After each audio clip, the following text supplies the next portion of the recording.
पूजा award Ritesh पंपरवा।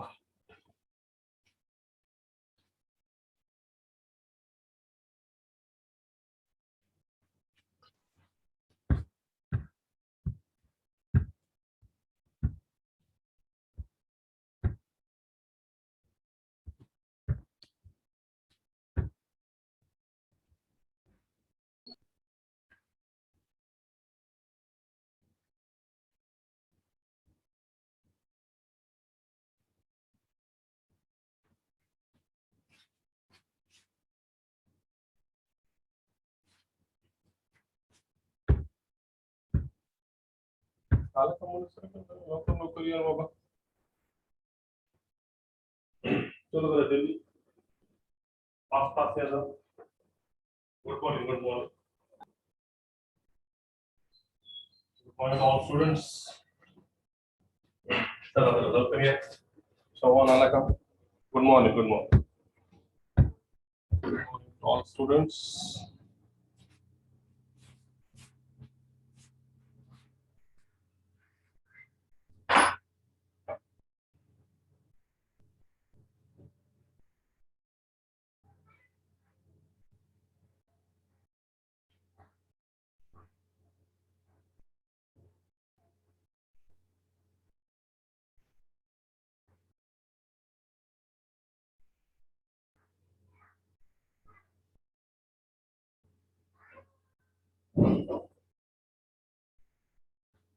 Good morning okay sure.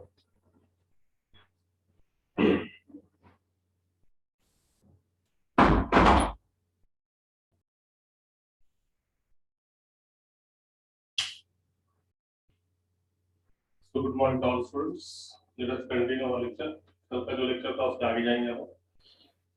कल अपन ने last week पे क्या देखा इसमें मॉड्यूलस ऑफ z। सबको मालूम है modulus is nothing but it is the distance of point from the origin. ये तुम्हारा modulus of z। Modulus of z को अपन कैसे लिखते हैं? It is nothing but the formula mod z is equal to under root में distance formula निकाले अपन ने। समझो p के पॉइंट क्या है समझो x, y अगर से तो x - 0 का स्क्वायर मतलब x स्क्वायर और ये y स्क्वायर। ये हुए मॉड्यूलस का फार्मूला अंडर रूट में x square plus y square का। उसके बाद हमने नेक्स्ट बिट देखे यहाँ पे कौन सा? It is called as the argument. Argument is sometimes called as the amplitude. दोनों का मीनिंग कैसा है? सेम है। आर्गुमेंट बोलो या एम्पलीट्यूड बोलो दोनों का मीनिंग सेम है। तो आर्गुमेंट और एम्पलीट्यूड एक्चुअल रहता क्या? It is nothing but it is the angle made by this line with the positive direction of x axis. ये जो थीटा है जो एंगल है this angle is called as the amplitude or it is also called as the argument of that complex number. ठीक है, ये जो theta है इसको क्या बोलेंगे? इसको आर्गुमेंट बोलेंगे या फिर क्या बोलेंगे? Amplitude of complex number. और उसके बाद नेक्स्ट कांसेप्ट क्या है? उसके बाद नेक्स्ट ये जो आर्गुमेंट है डिफरेंट क्वाड्रेंट्स में आर्गुमेंट डिफरेंट रहता है। जैसे यहाँ पे थीटा पहले क्वाड्रेंट में है तो इसकी जो एंगल की लिमिटेशन है सबको मालूम है। यहाँ पे देखिए सबसे पहले इसको निकालने का फार्मूला बताया था तुमको। What is the formula? tan theta is equal to आपको ये पर tan theta is equal to y by x। ये हो गया। तो थीटा इज इक्वल टू कितना? डायरेक्ट फार्मूला बताया था, ये समझाने के लिए बोला था। डायरेक्ट फार्मूला कितना आएगा? थीटा इज इक्वल टू कितना? tan थीटा अगर से y बाय x है तो थीटा इज इक्वल टू कितना आ जाएगा? इसका उल्टा tan inverse of y by x है। ये फॉर्मूला याद रखो आर्गुमेंट या एम्पलीट्यूड निकालने का। ठीक है, अब आर्गुमेंट और एम्पलीट्यूड में प्रॉब्लम क्या है? ये आर्गुमेंट और एम्पलीट्यूड अलग-अलग क्वाड्रेंट में आ सकता है। जैसे यहाँ पे तो देखेंगे तो ये आर्गुमेंट पहले क्वाड्रेंट में और देखो अब यहाँ पे सबसे पहले ये समझ लो कांसेप्ट। इसकी लिमिट ये 0 अगर से हमने एंटी क्लॉकवाइज करें तो ये कितना मिलेगा? 90 को क्या बोलते तुम? y by 2 radius. उसके बाद ये है तुम्हारे पास 180 को क्या बोलते हैं अपन? पाई। ये कितना है? 270 डिग्री। इसको क्या बोलते हैं? 3 पाई बाय 2 रेडियस। और ये कंप्लीट राउंड करने पे कितना? 2 पाई। एक चक्कर कंप्लीट किया तो 2 पाई। तो जैसे कि यहाँ पे ये समझ के लो कांसेप्ट इंपॉर्टेंट है। जैसे कि यहाँ पे अगर से अपनी जो लाइन है पहले क्वाड्रेंट में है तो एंगल थीटा तैयार करेंगे। तो वो एंगल थीटा की रेंज कहां से कहां तक रहेगी, वो एंगल आर्गुमेंट कहां से कहां तक मिलेगा, 0 से लेके 90 तक वो कुछ भी रह सकता है। ठीक है, अभी समझो अगर से कभी पॉइंट अपना सेकंड क्वाड्रेंट में आ गया तो उसके लिए एंगल कितना होना चाहिए, ये समझ में आना चाहिए। एंगल कितना होना चाहिए, 90 से लेके 180 के बीच में आर्गुमेंट आना चाहिए, मतलब एंगल आना चाहिए, मतलब थीटा आना चाहिए। उसी तरीके से कभी पॉइंट थर्ड क्वाड्रेंट में रहा तो थर्ड क्वाड्रेंट में मतलब एंगल कितना आना चाहिए, मतलब आर्गुमेंट कितना आना चाहिए, 180 से लेके 270 तक। और लास्ट बिट में अगर से अपना पॉइंट चौथे क्वाड्रेंट में है तो चौथे क्वाड्रेंट में होने की वजह से आर्गुमेंट कितना आना चाहिए, 270 से लेके 360 के बीच में, है ना। अलग अलग इसमें अलग अलग तुम्हारा आर्गुमेंट आएगा। जैसे कि फॉर एग्जांपल पॉइंट आएगा से यहाँ पे, तो अपने को यहाँ से निकालना पड़ेगा, तो ये कितना मिलेगा तुमको, 90 से 180 के बीच में, मतलब इतना करना पड़ेगा। समझो पॉइंट थर्ड क्वाड्रेंट में है तो यहाँ तक आ गया, तो हमको यहाँ से लेके यहाँ तक का आर्गुमेंट निकालना पड़ेगा। तो जो वही अगर से पॉइंट फोर्थ क्वाड्रेंट में है तो हमको क्या करना पड़ेगा, यहाँ से लेके यहाँ तक का आर्गुमेंट्स निकालना पड़ेगा। तो आर्गुमेंट जो है अलग अलग क्वाड्रेंट में अलग अलग आएगा, इसलिए कि इनके रेंज ठहरी हुई है। पहले क्वाड्रेंट में रहा तो रेंज क्या है, 0 से लेके 90 के बीच में आर्गुमेंट आएगा। दूसरे क्वाड्रेंट में अगर से है तो 90 से लेके 180 के बीच में आर्गुमेंट आएगा। और वही अगर से तीसरे क्वाड्रेंट में पॉइंट है तो 180 से लेके 270 के बीच में आर्गुमेंट आएगा। और लास्ट में वही अगर से 270 से लेके 360 के बीच में है तो आर्गुमेंट कितना आएगा, मतलब उनके बीच में आएगा अगर से पॉइंट कहाँ पे फोर्थ क्वाड्रेंट में है तो। बोलो इज दैट क्लियर, आगे समझ में। आर्गुमेंट अलग अलग क्वाड्रेंट में अलग अलग रहेगा, आर्गुमेंट सब जगह एक जैसा नहीं रहेगा, सब जगह क्वाड्रेंट के हिसाब से आर्गुमेंट बदलते ही रहेगा। ठीक है, is that clear, yes, very good. तो अब मैं तुमको इसमें लिख के देता हूँ कि कब अगर से क्या आया तो क्या लिखा है, ठीक है। आर्गुमेंट अगर से कैसा आया तो ये तुमको याद नहीं रहेगा, तुम भूल जाएंगे, जिसकी वजह से तुमको लिख के देता, तुम बाद में तुम्हारे नोटबुक में लिख दो। ये जो मैं बीट लिखा रहा है, ये जो समझा के दिया, इसको सिर्फ अपन लिखेंगे अब, ठीक है। तो क्या है इसमें, देखो इसमें पहले साइडिंग टाइप ऐसे निकालेंगे, argument of z in different quadrants, argument of z in different quadrants, argument of z in different quadrants, in different quadrants, अलग अलग quadrants में अलग अलग आर्गुमेंट आएगा। तो क्या क्या आएगा, देखो सबसे पहला argument of z in case 1। देखो केस के हिसाब से होता था एकदम सिस्टमेटिक, कि तुमको आर्गुमेंट में कोई भी क्वेश्चन देने दो तुम उसको इजीली सॉल्व कर सकते, ऐसा में तुमको यहाँ पे होता था कि आर्गुमेंट लेने का कैसा शॉर्टकट। तो चार केसेस याद रखो। पहले केस में, केस 1 में अगर से दोनों पॉजिटिव मतलब पॉइंट में x भी पॉजिटिव है और y भी पॉजिटिव है, दोनों पॉजिटिव है, तो दोनों पॉजिटिव है उसका मतलब कैसा, जैसे कि फॉर एग्जांपल ये p ऑफ 3, 2, यहाँ पे 3 भी पॉजिटिव 2 भी पॉजिटिव, दोनों भी पॉजिटिव है, तो जब दोनों भी पॉजिटिव रहेंगे तो ये पॉइंट क्या करेगा, पहले क्वाड्रेंट में, ठीक है। तो एक माइनस और एक प्लस रहा तो सेकंड क्वाड्रेंट में, दोनों माइनस रहा तो थर्ड क्वाड्रेंट में, एक प्लस माइनस रहा तो फोर्थ क्वाड्रेंट में। ये तो हमारे समझ में आता इजीली, है ना। तो उसी तरीके से अकॉर्डिंग टू फर्स्ट केस, अगर से दोनों पॉजिटिव है, मतलब x भी पॉजिटिव है y भी पॉजिटिव है, तो इस केस में then p of x, y lies in first order, then p of x, y lies in first order, then p of x, y lies in first order, बराबर है। दोनों अगर से पॉजिटिव है तो p of x, y क्या करेगा, पहले क्वाड्रेंट में रहेगा, और पहले क्वाड्रेंट में होने की वजह से मतलब कैसे पोजीशन आएगी, ऐसी आएगी। तो वाले पास में बता देता है ये यहाँ पे पहले क्वाड्रेंट में आएगा, यहाँ से यहाँ तक के मतलब ये एंगल थीटा, ठीक है। थीटा इज इक्वल टू कितना, ये पॉइंट p, दोनों पॉजिटिव है पहले क्वाड्रेंट में, ये point angle theta is equal to कुछ अल्फा समझो आ गया, थीटा की वैल्यू क्या है अल्फा, कुछ तो एंगल आ गया समझो, थीटा इज इक्वल टू कितना आ गया अल्फा। तो इस टाइप पे जो आर्गुमेंट आएगा वो आर्गुमेंट की रेंज कितनी रहेगी, इन दिस केस अभी क्या लिखेंगे तुम, इन दिस केस, ये केस के अंदर ये जो थीटा रहेगा इसकी रेंज क्या रहेगी, 0 से लेके π/2 तक, मतलब 0 से लेके 9 तक आएगा। मैंने लिख के बताया, जो मैंने तुमको थ्योरी में समझाया वही बात अपन इसमें लिख रहे कि अगर से दोनों पॉजिटिव है इसका मतलब पॉइंट कहाँ पे है, पहले क्वाड्रेंट में, फर्स्ट क्वाड्रेंट में, और फर्स्ट क्वाड्रेंट में अगर से पॉइंट है तो यहाँ पे जो तुम आर्गुमेंट निकालेंगे वो आर्गुमेंट की रेंज कहां से कहां तक रहेगी, it lies in the 0 to 90, ये यहाँ से लेके यहाँ तक, 0 से लेके 90 तक, π/2 बोलो या फिर 90 बोलो, दोनों का मीनिंग कैसा है, सेम। ये होगा पहला केस। ठीक है, अब केस नंबर 2। केस नंबर 2 में क्या करेंगे, एकदम सिंपल। केस नंबर 2 में क्या करेंगे कि अगर से f, अब क्या, x नेगेटिव मतलब ये नेगेटिव और y पॉजिटिव, मतलब पोजीशन कितना है, ये नेगेटिव है और y पॉजिटिव है, 100% पॉइंट कहां पे रहता, सेकंड क्वाड्रेंट में। और then p of x, y lies in second quadrant. p of x, y lies in which quadrant? It lies in second quadrant. Second quadrant में रहेगा। अब अगर से सेकंड क्वाड्रेंट में रहेगा तो पोजीशन कैसे आएगी, ऐसे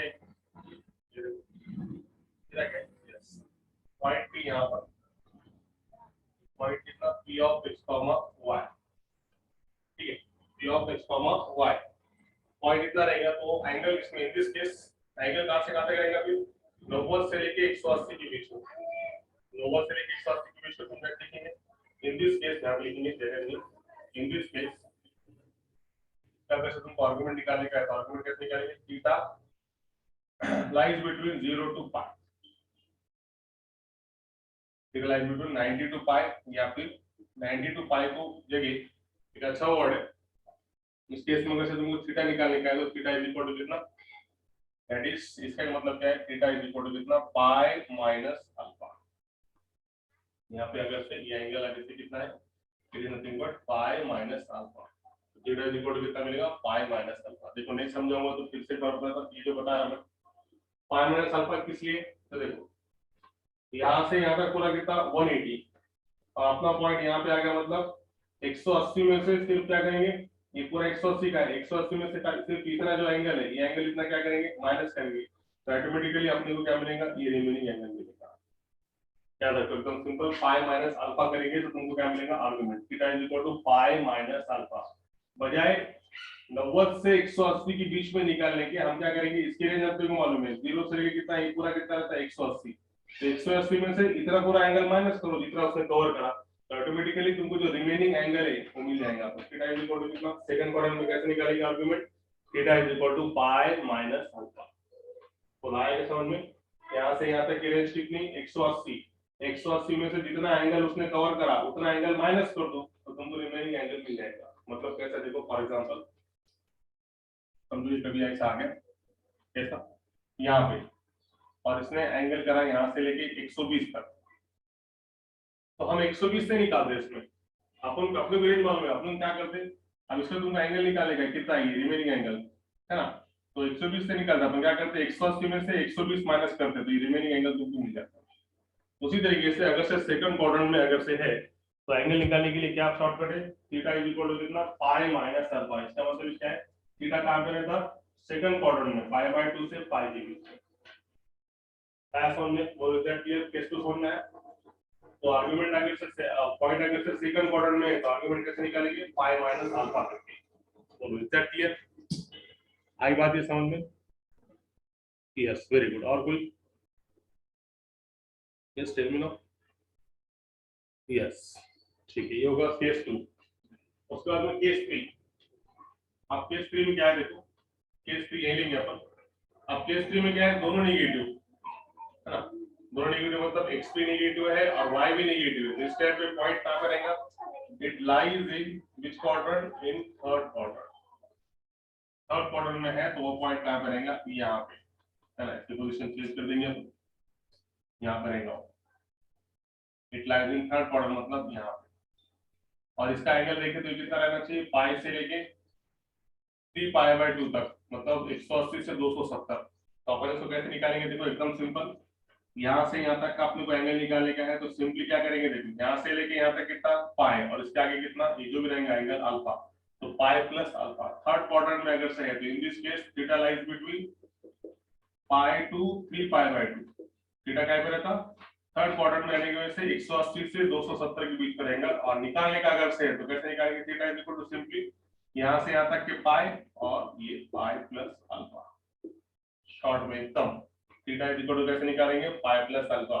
और सेकंड क्वाड्रेंट में है तो थीटा इज इक्वल टू कितना, पाई माइनस अल्फा। एकदम सिंपल है। देखो सेकंड क्वाड्रेंट में है तो पाई से कम मतलब क्या, पाई माइनस अल्फा। थर्ड क्वाड्रेंट में है तो पाई से ज्यादा तो कितना, पाई प्लस अल्फा। इन शॉर्ट ऐसा याद रखो। अगर से अपना पॉइंट सेकंड क्वाड्रेंट में है तो वो कितना आना चाहिए, 180 तक रहता है सेकंड क्वाड्रेंट, मगर वो पूरा 180 तक थोड़ी रहेगा, 180 से थोड़ा कम ही रहने वाला है। सेकंड क्वाड्रेंट में इसका मतलब 90 से लेके 180 के बीच में रहेगा। 180 तक रहेगा क्या, नहीं। तो सेकंड क्वाड्रेंट आया तो 180 से कम, 180 से कम मतलब क्या, ये पाई माइनस अल्फा, ये हो गया 180 से कम सेकंड क्वाड्रेंट। थर्ड क्वाड्रेंट में गया तो क्या, पाई प्लस अल्फा मतलब पाई से ज्यादा, 180 से ज्यादा। तो ये हो गया एकदम शॉर्ट में। आर्गुमेंट अगर से सेकंड में निकालने का है तो पाई माइनस अल्फा, और आर्गुमेंट अगर से थर्ड में निकालने का है तो पाई प्लस अल्फा। तो आया समझ में, इज दैट क्लियर, सही है। अब लास्ट पॉइंट, अगर से इसका x पॉजिटिव है और y नेगेटिव है तो पॉइंट क्या रहेगा, it lies in fourth quadrant. कहां पे रहता हूं, फोर्थ क्वाड्रेंट में। फोर्थ क्वाड्रेंट मतलब फिगर कैसे है कि उसकी एकदम सिंपल, यहां पे रहेगा पॉइंट। इस point P of x, y lies in fourth quadrant, मतलब यहां से लेके यहां तक का एंगल तुमको निकालना है। तो in this case theta lies between, कहां से कहां तक, theta lies between 0 से लेके, sorry, theta lies between 3 pi by 2 से लेके कितना, 2 पाई, राइट है। 270 से लेके कहां तक, 360 तक, 270 से 360 तक रहेंगे। तो अब इसको निकालेंगे कैसा, तो ये यहाँ तक कितना है, पूरा 2 पाई, तो ये क्या है, यहाँ तक आने वाला है, इससे कम आने वाला है। तो क्या करेंगे, थीटा इज इक्वल टू सिर्फ क्या करेंगे, चौथे क्वाड्रेंट में 2 पाई माइनस अल्फा। 2 पाई मतलब 360 से कम, पूरी रेंज कितनी है उसकी, 270 से 360 के बीच में। तो बीच में मतलब इनके बीच में आने वाली है, इसका मतलब 360 से कम, तो क्या करेंगे 2 पाई माइनस अल्फा। बोला आया क्या समझ में। फोर्थ क्वाड्रेंट में अगर से है तो क्या करेंगे, 2 पाई माइनस अल्फा करेंगे। Yes, tell me now, is that clear. चारों केस मैंने लिख के दिया तुम्हारे को, इसलिए कि मैंने अगर कितने बार भी बताया तो तुमको याद नहीं रहेगा। ये लिख के दिया तुमको ज्यादा टाइम के लिए तुम्हारे समझ में आएगा और एकदम क्लियर।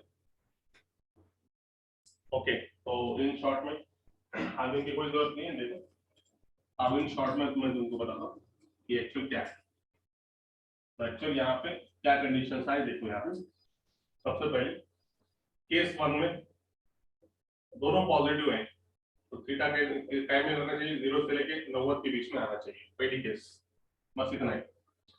केस 2, अगर से थीटा सेकंड क्वाड्रेंट में है, सेकंड क्वाड्रेंट में मतलब कहां पे थीटा, थीटा है 90 से लेके 180, तो इसको तुम शॉर्ट में कैसे रखेंगे, theta is equal to pi minus alpha. ये याद रखो बस, थीटा इज इक्वल टू कितना, पाई माइनस अल्फा, मतलब सेकंड क्वाड्रेंट में होने की वजह से 180 से कम रहेगा, 180 से कम मतलब पाई माइनस अल्फा।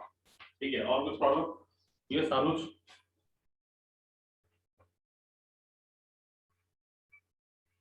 आहे पण नेहमी लक्षात घ्या, पायामध्येच आपण खेळ का करतो, तुम्हाला आईड अँगल एक कन्सेप्ट भरायला आहे। आईड अँगल जर तुम्हाला कळलं तर तुम्हाला हा प्रश्न येणार नाही। कधीही आपण जे गेम आहे हे पायमध्ये खेळतो, लक्षात घ्या, पाय पाय 2 पाय 3 पाय 4 पाय 5 पाय, कारण का असतो त्याच्यामध्ये, पायमध्ये असेल तर व्हॅल्यू चेंज होत नाही, आणि तो जर आपण पाय प्लस पाय म्हणजे 90 मध्ये घेतलं तर साइनचा कॉस होतो, कॉसचा साइन होतो, टॅनचा कॉट होतो, कॉटचा टॅन होतो। म्हणून जनरली जर पाहिलं आपण त्याच्यामध्ये आपण काय करतो, पाय मध्ये घेतो, त्याला आपण 90 मध्ये घेत नाही। कळलं का अनुज, त्यामुळे आपण कसा घेत केलं बघा, सेकंड मध्ये असेल तर पाय मायनस, थर्ड असेल तर पाय प्लस, फोर्थ असेल तर 2 पाय मायनस। मी कुठे तुम्हाला 90 मध्ये दाखवलं का, नाही, कारण 90 मध्ये दाखवलं असतं तर मग ते तुम्हाला आईड अँगल तुम्हाला सांगत बसावं लागतं। आईड अँगल येणार आहे आपलं ट्रिग्नोमेट्रिक फंक्शन्स मध्ये, कळलं का। मग तो जर तुम्हाला जर कळला त्यावेळेस तर तुम्हाला मग कसंही करता येईल, पण सध्या कॉम्प्लेक्स नंबर मध्ये एवढंच लक्षात घ्या। ठीक आहे, सेकंड मध्ये असताना pi minus alpha, case third case मध्ये काय, theta lies between pi to 3 pi by 2, त्याचा पाय पेक्षा जास्त तर पाय प्लस अल्फा। आणि केस फोर्थ मध्ये theta lies between 3 pi by 2 to 2 pi, तर यावेळेस थीटा इज इक्वल टू किती घेणार तुम्ही, 2 पाय मायनस अल्फा, म्हणजे 360 पेक्षा कमी, तर काय भेटणार 2 pi minus alpha. Second quadrant मध्ये pi minus alpha, third quadrant मध्ये pi plus alpha, fourth quadrant मध्ये 2 पाय मायनस अल्फा असा घ्यावा लागेल. ठीक आहे, तर मग हे कळालं असेल तर मग आता याच्यावर आपण काही प्रश्न बघू, एकदम सिंपल. आणि बघा आता पुन्हा जर एखाद्या वेळेस असा आला, पुन्हा त्या क्वाड्रंट मध्ये आला, आता तुमचा प्रश्न असा आला पाहिजे होता है ना, तुम्हारा क्वेश्चन ऐसे जाना चाहिए था कि सर अगर से पर्टिकुलर एक्सिस पे तो जैसे फॉर एग्जांपल कॉम्प्लेक्स नंबर है खाली z इज इक्वल टू क्या 2, तो z इज इक्वल टू 2 मतलब कितना मिला, z इज इक्वल टू कितना 2 प्लस 0 है, तो z इक्वल टू मतलब यहाँ पे आएगा 2, यहाँ से लेके यहाँ तक ये 1 और ये 2, it is present on x axis. तो यहाँ पे निकालने की जरूरत नहीं, एंगल कितना रहेगा, यहाँ से आगे एंगल गया नहीं, तो theta is equal to argument कितना रहेगा 0. राइट, वही अगर समझो तुम्हारे पास आता z is equal to -2i, तो रियल पार्ट 0 है, इमेजिनरी पार्ट कहाँ पे दिखाते हैं अपन y एक्सिस पे, तो -2 मतलब ये माइनस का 1 और ये माइनस का 2 मतलब यहाँ पे, तो पहले एक बार प्लस करेंगे. समझो ये अगर से 2 आया था तो यहाँ पे 1 और ये 2, तो यहाँ पे एंगल एकदम क्लियर है, थीटा इज इक्वल टू कितना है 90. ठीक है, अगर से z इज इक्वल टू आता था माइनस का 2, तो ये माइनस का 1 माइनस का 2 कहाँ पे negative side of x axis, तो एंगल कितना रहता है यहाँ पे एंगल कितना रहता है 180, तो थीटा इज इक्वल टू कितना 180 मतलब पाई. और अगर से यहाँ पे z is equal to -2i अगर से आता था, z is equal to -2i अगर से आता था, थीटा इज इक्वल टू कितना, it is nothing but 3 pi by 217.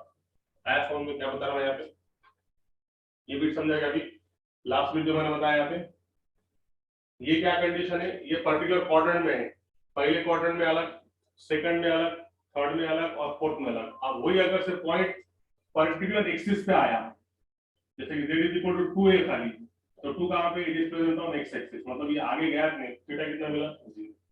2i अगर से है तो it is present on y axis, angle कितना मिला यहां से लेके 90. माइनस का 2 है तो negative side of x axis, तो एंगल यहां पे कितना रहता है 180, तो थीटा इज इक्वल टू पाई. और वही अगर से यहाँ पे माइनस का 2 आए तो negative part of y axis, angle कितना मिलेगा 3 पाई बाय 2. बुलाया समझ में, ये भी कंसेप्ट समझा क्या मैंने जो बताया अभी. यस टेल मी नाउ, आया क्या.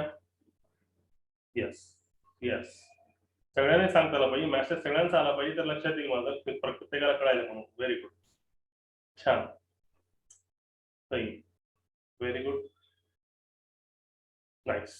ठीक आहे, मग आता सगळ्यांना कन्सेप्ट आला असतील तर मग आता याच्यावर प्रश्न बघू आपण. काय असतील प्रश्न लक्षात. पहिला प्रश्न, प्रश्न नंबर 1, क्वेश्चन नंबर 1. काय करता येईल क्वेश्चन नंबर 1 मध्ये, तर या ठिकाणी क्वेश्चन नंबर 1 मध्ये जर पाहिलं आपण,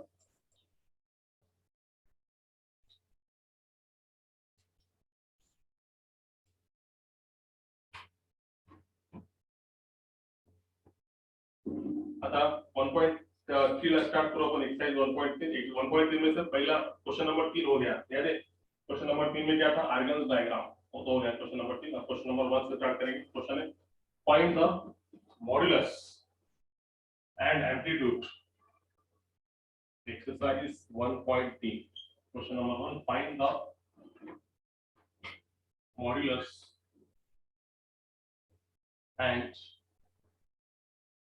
amplitude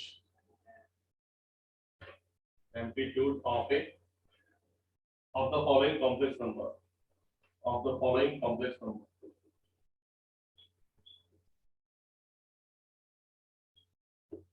Of the following complex numbers. पहिला याच्यामध्ये फर्स्ट वन 7 minus 5y. काय काय काढायचं यामध्ये, मॉड्युलस काढायचं आणि काय काढायचं, एम्पलीट्यूड काढायचं. तो सिंपल देखो, इसमें पहले सूत्र का नाम ले लो. Let z is equal to 7 minus 5y.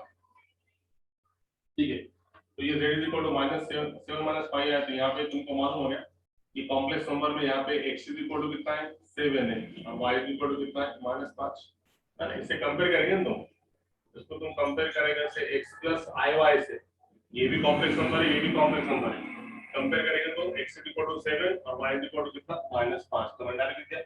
यहाँ पे here x is equal to 7 and y is equal to -5 after comparing जरूरत नहीं है तो x y की वैल्यू मिल गई तुमको तो अब इसका बोलो मॉड्यूलस ऑफ z मतलब mod z क्या रहता फॉर्मूला अंडर रूट में x square plus y square अब तो x स्क्वायर मतलब 7 का स्क्वायर 49 5 का स्क्वायर -5 का स्क्वायर 25 दिए हुए अंडर रूट 74 ये होगा इसका मॉड्यूलस और क्या पूछा उसने amplitude the amplitude therefore the amplitude theta is given bye therefore the amplitude theta is given by बोलो फार्मूला क्या है theta is equal to tan inverse of y by x तो ये कितना मिला फिर तुम्हारे पास tan inverse of y कितना है -5/7 तो ये तुमको क्या मिला formula minus tan inverse of 5/7 तुम बोलेंगे ये कैसा तो ये प्रॉपर्टी है कि tan inverse के एंगल में अगर से नेगेटिव है तो नेगेटिव क्या बाहर आता है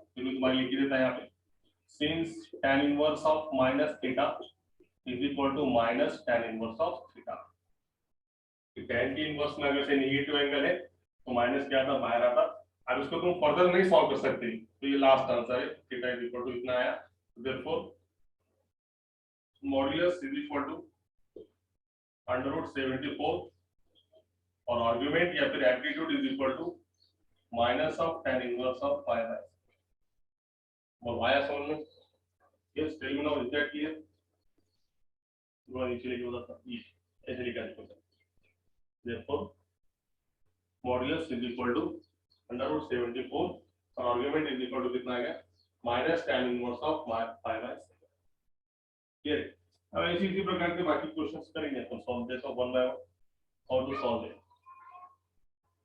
ठीक है तो देखो रिमेनिंग क्वेश्चंस कैसे कर सकते हैं सेकंड कॉम्प्लेक्स नंबर है √3 प्लस √2 आप सिर्फ कॉपी पेस्ट है अब तो सिर्फ कॉपी प्लस पेस्ट है होगा √3 प्लस √2 है let z is equal to √3 plus √2 है so x is equal to √3 y is equal to √2 x square plus y square के लिए √3 का स्क्वायर 3 √2 का स्क्वायर 2 ये तुम्हारा कितना आला √5 theta is given bye y by x समझिए कितने बटा तुम्हारा √2 by √3 ये तुम्हारा क्या बेटा tan इनवर्स ऑफ √2 by √3 होगी कितनी अंडर रूट ऑफ 2 by 3 तो ये कितना मिला √5 और ये tan इनवर्स ऑफ √2 by तो इज दैट क्लियर आ गया यस टेल मी आया बस सभी सीधी तरीके से बाकी क्वेश्चंस कॉपी पेस्ट के हिसाब से करेंगे थोड़ा सा ले लूंगा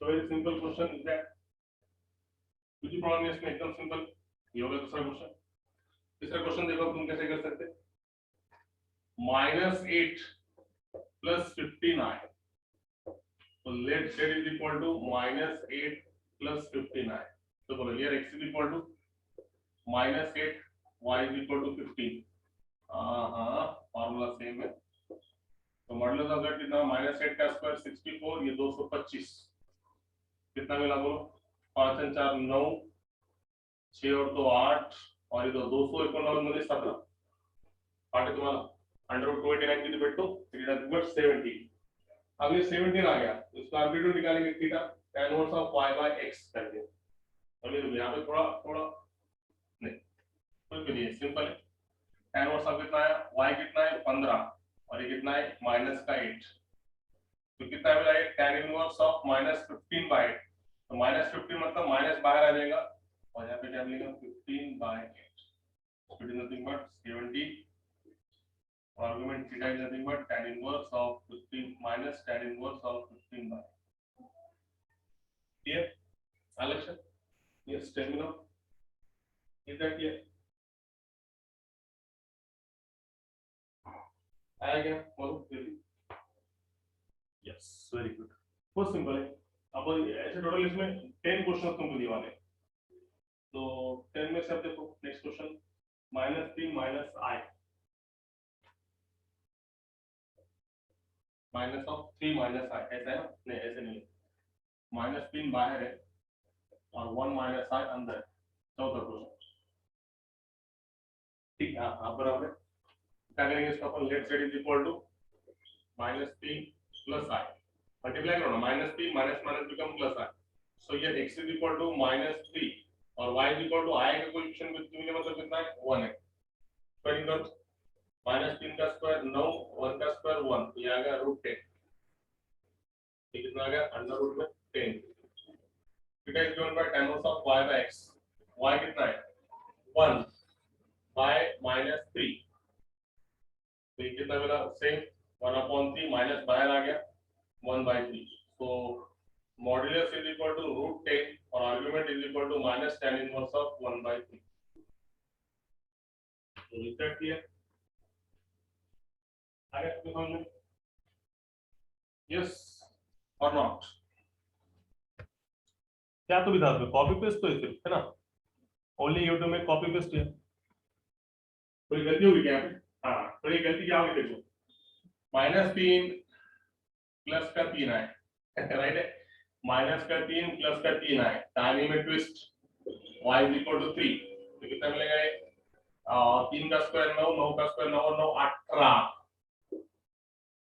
18 को क्या लिख सकते हैं, हाँ देखो अब मजा आए कहानी में, यहाँ पे मजा आए, जरा रुक जाओ, इसको मिटा देंगे जरा कुछ पल के लिए। अब देखो जरा कहानी में मजा क्यों है, यहाँ तक आने दो। आप बोलो 18 क्या लिख सकते तुम, यहाँ पे तीनों दोनों को मल्टीप्लाई है ना, -3 प्लस का 3 आए, चलो √18 मतलब कितना बोलो, √18 को तुम क्या लिख सकते हो, √18 मींस जल्दी, √18 मींस जल्दी 9 मल्टीप्लाई बाय 2, 9 दूनी 18, 9 दूनी 18 मतलब 9 का कितना मिला 3, वेरी गुड, 3√2 आ गया।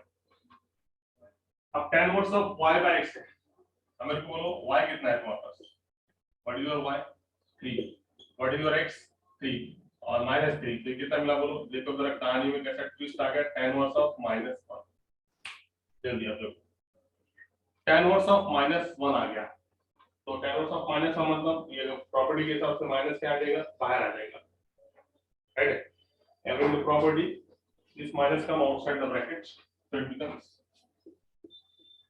minus tan इनवर्स ऑफ 1, तो अब बोलो माइनस tan इनवर्स ऑफ 1 आया तो कैसा, बोलो एंगल कितना है इसका, माइनस tan इनवर्स ऑफ 1 आया तो एंगल कैसा, क्या इसका एंगल फिर माइनस tan इनवर्स ऑफ, तुमको tan की वैल्यू मालूम है क्या, ये बोलो जरा tan की वैल्यू मालूम है क्या, 0 30 45 60 और 90, कम से कम tan की वैल्यू मालूम होना तुमको, tan की, या फिर 0 degree 0 pi by 6 pi by 4 pi by 3 pi by 2, तो मालूम है ना, पाई बाय 6 मतलब पाई कितना रहता है 180, 180 डिवाइड बाय 6 मतलब 30, 180 डिवाइड बाय 4 मतलब 45, 180 डिवाइड बाय 6 मतलब 60, 3 सॉरी, 180 डिवाइड बाय 2 मतलब 90, तब बोलो वैल्यूज पार्ट है तुमको, tan 0 कितना रहता है 0, tan 30 1 by √3, tan 45 1, tan 60 √3, tan 90 not equal, तो ये होगा सारे फार्मूले, समझ रहा है क्या, देखिए इसको उठा देंगे थोड़ा डिवाइड कर लेंगे, अब देखो क्या बोला किसने 90 प्लस 45, ठीक है ना, वो तो है पहले मगर समझ के लो, पहले कंसेप्ट समझो, तो कंसेप्ट में क्या है, ये डायरेक्ट वैल्यू tan 0 0 30 कितनी, 45 कितनी, 60 कितनी, इंफिनिटी कितनी, अब यहाँ पे तुम्हारे पास है उल्टा tan इनवर्स ऑफ 1, इनवर्स मतलब उल्टा, तो कैसा होगा, tan 45 की वैल्यू तो पाई बाय 4 की वैल्यू अगर से 1 है तो उल्टा कैसा, tan इनवर्स ऑफ 1 की वैल्यू कितनी रहेगी 45, तो आया समझ में कंसेप्ट, जल्दी बोलो फास्ट, आया समझ में, tan 45 अगर से 1 है तो tan इनवर्स ऑफ 145 उल्टा था इसका, समझे क्या, तो यहाँ पे किसी को अगर लिखने का तो ये माइनस tan इनवर्स ऑफ 1 को क्या लिखेगा, माइनस पाई बाय 4, बराबर है क्या, देखो क्या बता रहा हूं मैं यहाँ पे, tan 45 की वैल्यू अगर से 1 तो उल्टे में क्या होगा, tan इनवर्स ऑफ 1 की वैल्यू क्या रहेगी 45 उल्टा, उसी तरीके से tan 30 अगर से 1 by √3 है तो tan इनवर्स ऑफ 1 by √3 कितना आएगा 30, बराबर है क्या, समझ में आया समझे। तो यहाँ पे तुम अगर से इसके हिसाब से करेंगे तो यहाँ का -π/4, और अब मेरे को ये बोलो ये -π/4 आ रहा, जबकि अपना जो पॉइंट है वो पॉइंट कहाँ पे है, -3 + 3 आए, मतलब क्या, एक नेगेटिव एक पॉजिटिव, तो अपना पॉइंट कहाँ पे, it lies in which quadrant, कौन से क्वाड्रेंट में अपना पॉइंट, कौन से क्वाड्रेंट में, सेकंड में। अब सेकंड में है तो एंगल कितना आना चाहिए, 90 से लेके 180 के बीच में, और यहाँ पे कितना आ रहा, -π/4, मतलब नेगेटिव आ रहा, तो ये पॉसिबल है क्या, -45 ये पॉसिबल है क्या, नहीं। तो अपन जैसा हमेशा अभी तक जा रहे थे वैसा यहाँ पे नहीं जा सकते, यही बताने का है। यहाँ पे बीट क्या बताने का है कि यहाँ पे जो है इसका एंगल कितना आना चाहिए, 90 से लेके 180 के बीच में, मगर यहाँ पे आ रहा है क्या, नहीं आ रहा, इसलिए यहाँ पे ये मेथड गलत होगी, और उसको वो लाने के लिए कैसा करेंगे, ये देखो। तो आप क्या करेंगे इसको अपन, ये एज इट इज देखो, tan inverse as it is minus as it is 1, मतलब tan π/4 की वैल्यू 1, तो 1 के प्लेस में मैं क्या लिखूंगा, tan π/4, ठीक है, tan π/4 लिख जाओगे।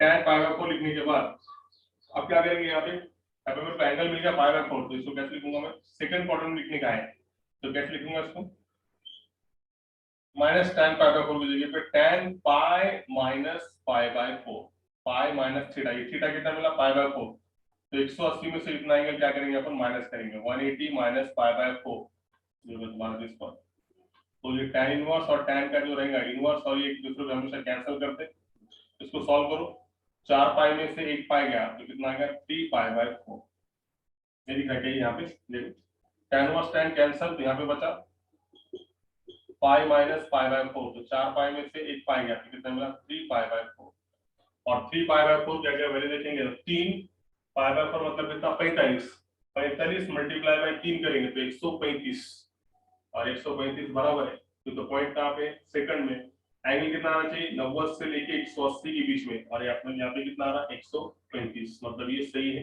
और जो पहले कह रहे थे अपन ने वो गलत है। देखो अभी और एक बार फिर से बताता हूँ, दूसरे बच्चों को नहीं समझाऊंगा, तो ये देखो, चलो यहाँ तक आ जाओ, एंगल थीटा y/x, y के प्लेस पे 3, x के प्लेस पे -3, कैंसिल करेंगे तो ये आ गया tan इनवर्स ऑफ -1, तो माइनस को बाहर निकाल के भी कोई मतलब नहीं है, एंगल तुम्हारा 90 से 180 के बीच में नहीं आ रहा है, इसलिए इसको आइडिया कैसे करेंगे, tan inverse of minus as it रहने, 1 के प्लेस पे tan π/4, ये 1 के प्लेस पे tan π/4, अब वो लिखने के बाद आपने कितना मालूम है कि ये पॉइंट सेकंड क्वाड्रेंट में है, तो सेकंड क्वाड्रेंट में होने की वजह से यहाँ पे थीटा मिल गया, थीटा कितना है, π/4 मिल गया, तो इसको तुम सेकंड क्वाड्रेंट के हिसाब से कैसे लिखेंगे, इसको तुम लिखेंगे सेकंड क्वाड्रेंट के हिसाब से tan इनवर्स, मैंने क्या बताया, सेकंड में अगर था तो थीटा इक्वल टू क्या रहता, पाई माइनस अल्फा, यहाँ पे पाई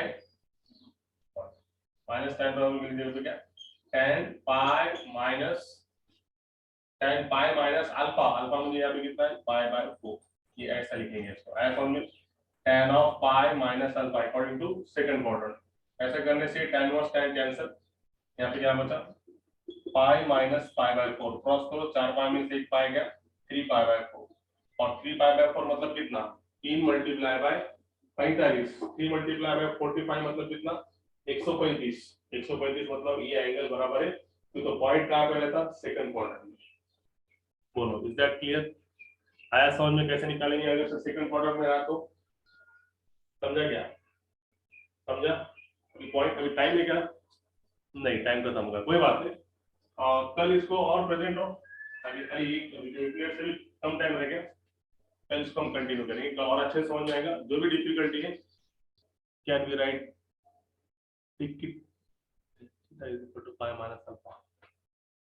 क्वेश्चन आगे वाले तुम्ही पाय मायनस अल्फा म्हणजे नाही असं नाही, हे आली नाही गेलं actually, tan of pi minus pi अल्फाला जर केलं तर -tan π/4 भेटतो, त्यामुळे -tan π/4 च्या जागी सेकंड क्वाड्रंट नुसार काढले आपण tan ऑफ पाय मायनस π/4, कारण सेकंड क्वाड्रंट मध्ये tan काय असतो मायनस, हा -tan π/4 आला तर सेकंड क्वाड्रंट नुसार याले तरी tan of pi second quadrant नुसार माइनस एवढा एंगल त्याच्यातून minus tan of pi minus π/4 that is equal to किती आला, tan and tan